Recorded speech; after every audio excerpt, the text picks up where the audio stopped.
So in life, there are moments when you stop and ask yourself, how did I get here? Like, why am I standing here? Well, this is definitely one of those moments for me. And I find myself going back to the beginning, back to my roots. I was born to incredible parents, amazing parents who served as doctors in the Indian Army. I was the firstborn.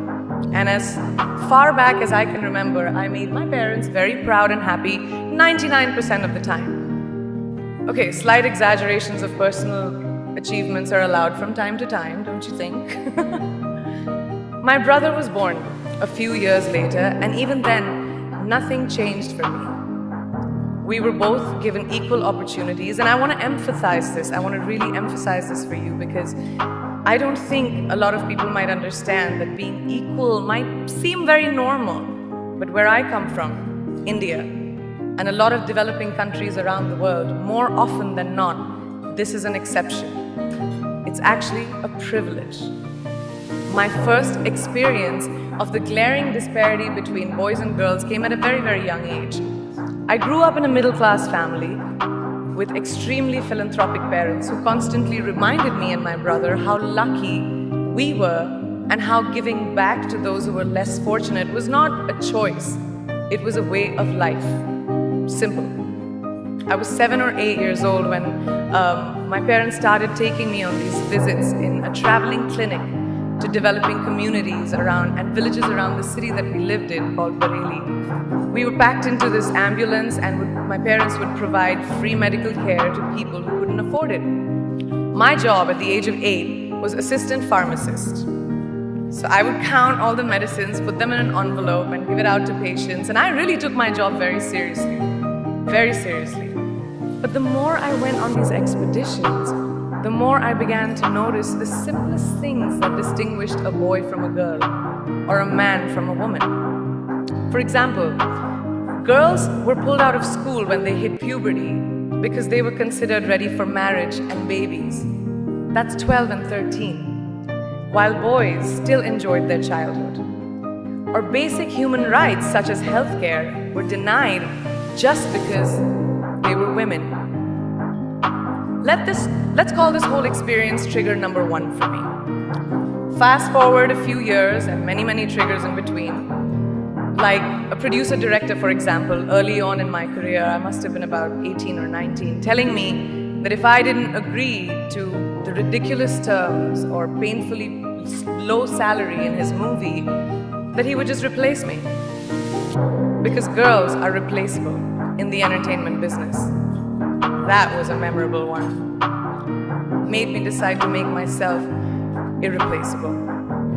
But I think what really moved the needle for me and ultimately led me to create the Priyanka Chopra Foundation for Health and Education and around the same time partner with UNICEF was an encounter with my housekeeper's daughter. About 12 years ago, I came home from set early one day and she was sitting in my library reading a book. And she must have been 8 or 9 years old and I knew she loved reading.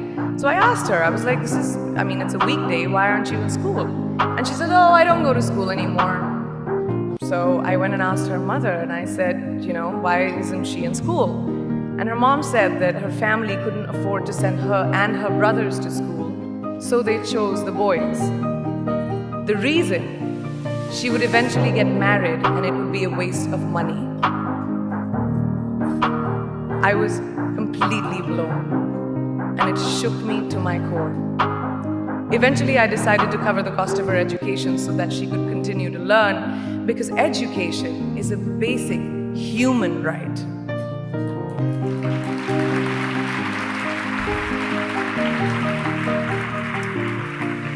And a huge necessity, especially today. From that point on, I was determined to make a difference in as many children's lives as I could, in whatever big or small way that I could contribute. There's a really, really beautiful quote that I read recently, and I think it's absolutely appropriate to explain what I'm trying to say today. The hand that rocks the cradle, the procreator, the mother of tomorrow, a woman shapes the destiny of civilization. Such is the tragic irony of fate that a beautiful creation such as a girl child is today one of the gravest concerns facing humanity. Girls have the power to change the world.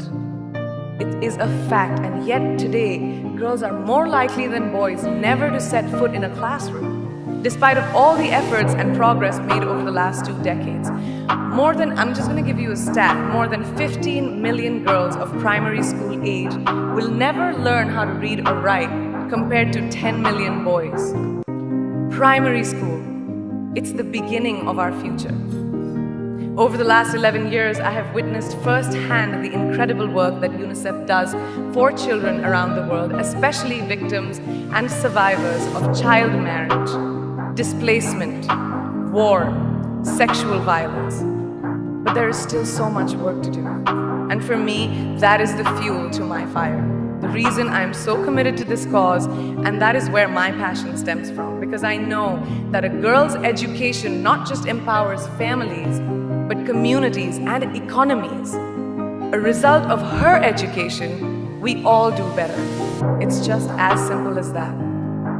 As entertainers and influencers sitting in this room, I feel that it's our social responsibility to be a voice for the voiceless, which is why I applaud each and every woman in this room for being such a badass.